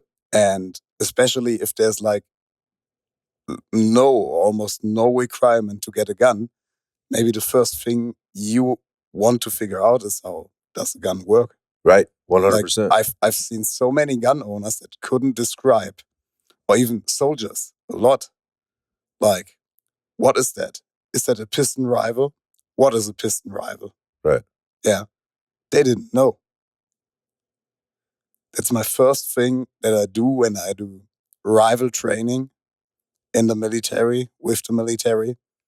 Like, how does this rifle work? Right. Like, in simple words, I don't want a scientific text about that or whatever. I just want to make sure that everyone knows that there's basically gas coming back. Yeah. And driving the bolt carrier group. Right. Yeah. That's it. Like, that's a simple thing. Yeah, it is a simple thing. And again, like, it's people are buying things off of what they look like on video games. Yeah. Yeah. Not based off their base, what their needs are. And if you don't understand how the thing works, how do you know? And you don't know what your needs are. That hasn't been well developed yet. Yeah. That's not cool. I don't. That's not responsible. Yeah. Right. But at the same time, like, if all you're hearing on the internet is, or chat rooms or YouTube or whatever the hell, that you should have this gun and this kit and all that stuff. Like, it's very, very confusing. I mean, it brings people into it. That's a good thing. I agree. Like, they're getting there, but they should understand that if they're buying like an expensive AR with a lot of accessories, they still need to train. They still need to train the fundamentals. And I've seen that, like, in Europe, I've not a lot of contact to civilians that own rifles. Right. So I can't, like, replicate that observation, but I think it's similar. When I was in the US shooting rifle, like distance carbine, stuff like that, mm-hmm. we had so many American citizens owning an AR-15 for years that had been surprised that they could hit targets at 200 meters. Right. And I said, like, when we had mandatory service in our country, every 18-year-old dude was required to hit a target at 300 meters with his rifle. And back in my dad's age with iron sights, like, it's not. It's a rifle. It's not exactly. It's a rifle. It's made for that. Right. It's made for that. Yeah, that was the thing. That's come up a lot, and I have good fortune of hanging out with lots of folks in the, let's just say, distance carbine. And again, like, what's defined as distance carbine? Yeah. Is it 200? It's 300 yards? No, I mean, those things will stretch out depending on what you've got built. 600 yards, 700 yards, 800 yards, 1,000 yards. Yeah. Right. And people are, again, half the internet says it can't be done. Or whatever. It's been really silly, but I have good fortune of hanging out with some of who I consider with Fred. Yeah, with Fred and Mike and Joe. We had dinner the other night. It was a table full of characters. Yeah, it was Joe Dawson. We had John Dufresne. Yeah, Duffy. We had Mark Smith from JBS. Training Solutions. We had Scott Peterson. Nice. From Veracity Solutions, who we actually had on the show this week. So cool. Everybody's going to learn about him. And then we had Michael Lavella, and then obviously we had Fred as well. Yeah. I don't know how I got to that table, but I was sitting there, and these are all the guys that are all talking together to dispel those myths and also provide good quality product to the, and services to the, to that the responsible citizen.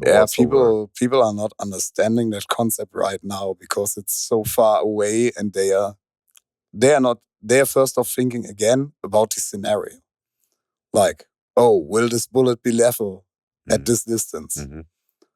Yeah, as if at 200 yards it falls straight to the ground. Yeah, as if, and yes, the bullet loses velocity. Right. Yeah, that's true. It may not be able to penetrate body armor. That's true. Maybe it even gets weaker at a distance. Maybe it cannot crush a skull at a certain distance. Maybe that's true. Maybe. But first off, you're able to hit that target, and I wouldn't be volunteering to stand down there and find out. Exactly. Yeah, that's the same thing. That's the thing. And for me, as someone who's coming from a background of applying that practically, having seen those engagement in Afghanistan at 500 meters, it's fucking useful. I just went to Fred class and said, like, I had no big expectations. I just got there. Like, Fred invited me. And I was like, that's a damn useful skill. Maybe I will never have to shoot at 800, 900 meters. But you know you can. I know I can do it. Right. Yeah. And in Fred's words, like, maybe, to your point, like, maybe it's not penetrating body armor, maybe, but taking rounds from somebody, that's the way he put it, is like taking rounds from somebody at 800 meters, maybe not knowing where they are or whatever. He says it's fucking demoralizing. Yeah. Like, if you're somebody shooting at you from that far away, for sure, that's demoralizing, and that's going to make you think. And especially if you can't return fire. If you can't return fire, if you don't have that skill. Exactly. Yeah. That's not something I want to be finding out either. At the time that it goes down. But that's again, like, people are already overthinking it before trying it out and just developing that skill, maybe just for fun. Yeah. Right. Yeah? Just developing, having a skill. No, they're overthinking it. They are talking about stuff they've never seen. That's the thing. Like, I'm not the guy saying, like, civilians shouldn't talk about combat or whatever. It's the application of a rifle, for sure. But maybe at some point just slow down and ask those that have seen that stuff or done that stuff for the utility. And not just, oh, I've booked a CQB class, now I know everything about engagements. Like, knowing about the pace of engagements is something that most people don't get. Like, it can be damn slow, it can be damn fast, or it's a mix of both. And still people are debating, like, oh, he's shooting too fast, or he's reloading too fast, or whatever. Like, being able to do stuff fast is good. And your tactics, they are applying in a more slow firefight where you have the time to actually do stuff. This is where tactics apply. Exactly. Like your basic direction, distance, description. That's where real infantry tactics apply. Like being a squad leader and saying, okay, your target is 400 meters away, 12 o'clock, machine gun. Suppress with 3 bursts. And you're running to the next guy saying, okay, this is your target. Guiding and directing this firefight. This is where tactics happen. And not, as said before, on the flat range where you're screaming at the target, contact front. Yeah, I know. You just shot at it. There is a contact, I'm sure. That's the thing. Yeah, it's I love that take, man. I think it's been super refreshing. Like like I said, I've been following you and watching you for a long time, and it's putting. So for those people that are watching this, one of the things we didn't address is, obviously, if you're watching this on YouTube or even in like a clip or something like that, you're not going to see Felix's face. He wants to remain that, anonymous that way. Can you talk about that real quick? Like, what's that about? Yeah, like this is due to a few facts. Like, I'm still doing stuff in that area, as I said before, but that's not the main thing. I just want to remain private, like going over the show without being recognized and being invited for selfies or whatever. And I also don't want, like, I'm not the only one running this page. We have guys like Sasha who's still active, but we don't want to place this page around a personality. It's about the content and the legitimacy of the content we put out. That's the real important thing.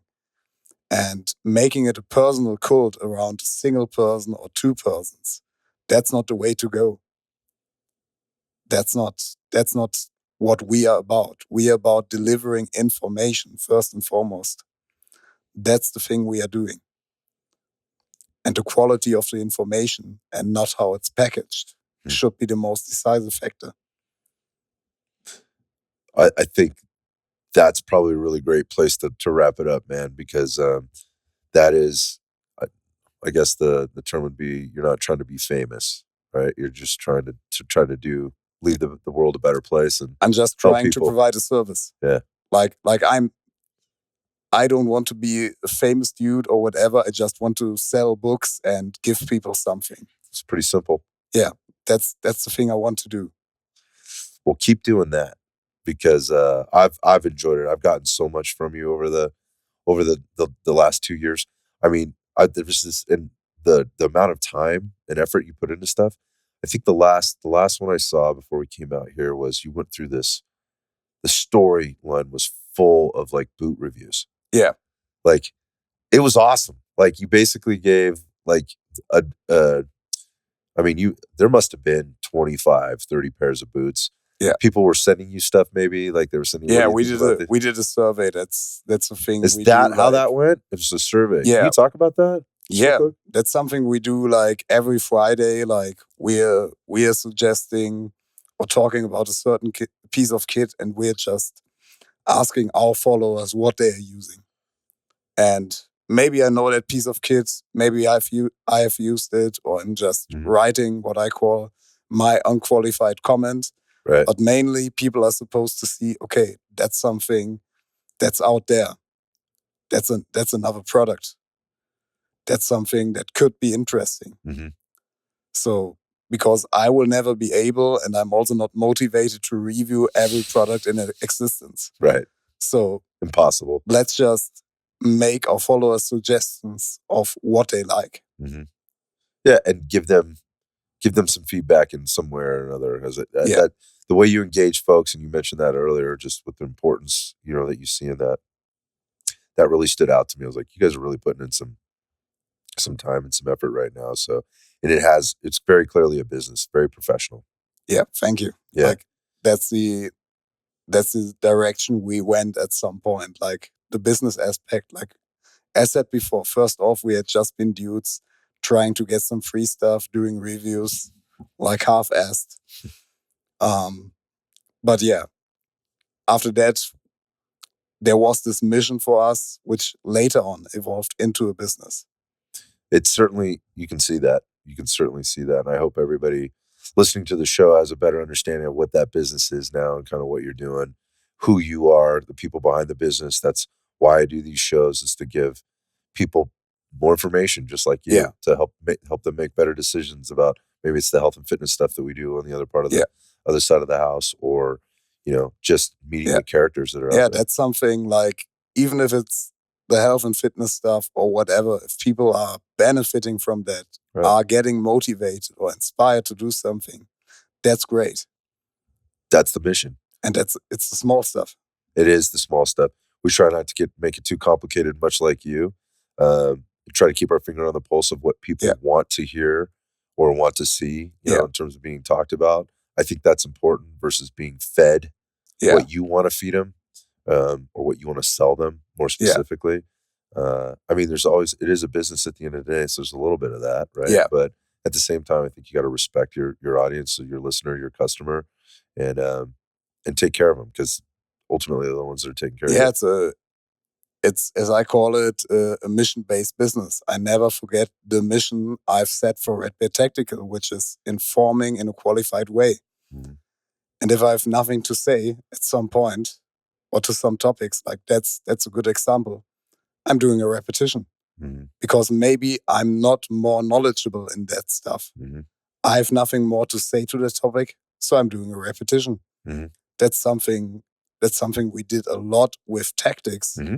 When we explain tactics, like saying, okay, this is basically it. This is at least what we know. Mm-hmm. So we are doing a repetition, trying to explain it a bit better. But maybe also there is not a nice solution for everything. Mm-hmm. That's what the manual says. That's what our experience says. Simple as that. Well, where do you want people to go? Here's the shameless plug spot, part of the show. Where do you want people to go to learn more about you, more about Red Beard Tactical, how to get the products, the books? Yeah. Where do they go, man? So the best way is to follow us on Instagram at redbeardtactical.de. Okay. From there on, you can also go to our shop, which is www.redbeardtactical.com. Okay. So there you can get all the books. And of course, we have a Patreon. The most shameless part, you can invest $1 if you like our Instagram, if you just like our stories. And for that, you get a free manual back, like a digital manual every month. So let me understand. So tell people what they're getting, what the Patreon is, because this is a big deal right now, kind of in the space. People are very confused. Like, why would I pay for this if it's free? Yeah. I think that's a shitty attitude, but no, I can totally understand that, because also Patreon varies in quality, and I've seen some Patreons taking like $35 for a video, right? Which I don't understand. So what we are doing is, on Instagram, you're getting a daily story. This can be like our tactical decision games we do. This can be just explaining a certain military vehicle, history-based stuff. So, but it's daily. It's daily. You learn something. It won't hurt. On Patreon, you're getting like compressed guides, like each month, and I think we've got 16 guides right now, which are handling topics from survival over fieldcraft, over small unit tactics, reconnaissance, stuff like that, urban operations, basic kit guides, what people should get if they're getting into that kind of stuff. So it's a comprehensive source with at least one PDF manual, which is illustrated and written by us each month. And it's available from $1 on. If you want to pay $5 each month, it's okay. We're not demanding it, but you can do that. Right, gotcha. Yeah. Yeah, I think it's a small ask. And, people need to understand this is a business that costs money to do this at the end of the day. Yeah. Just trying to make a living. And if you really like this guy, right, and Sasha, I'm sorry I didn't know that there was another person behind the scenes there. If you really like what they're putting out, then we'll put the links in the show notes for people to go find you at the redbeardtactical.de, correct? That's the website. .com. .com. Website. .com. There we got international. Yeah. Gotcha. Yeah. Gotcha. All right. Excellent. So there you have it. Go visit them. Check out their stuff. Even if some of this is like seems really irrelevant to you, like if you're listening to this going, what do I need to know about small unit tactics? Or go look at the quality of what Felix and his crew are putting together. See how they're doing it, so that you can compare and contrast about, against what you're seeing other people do in terms of content or quality of content. Because I think it'll give you a really good perspective on how good something could be if the people that were putting it out gave a shit.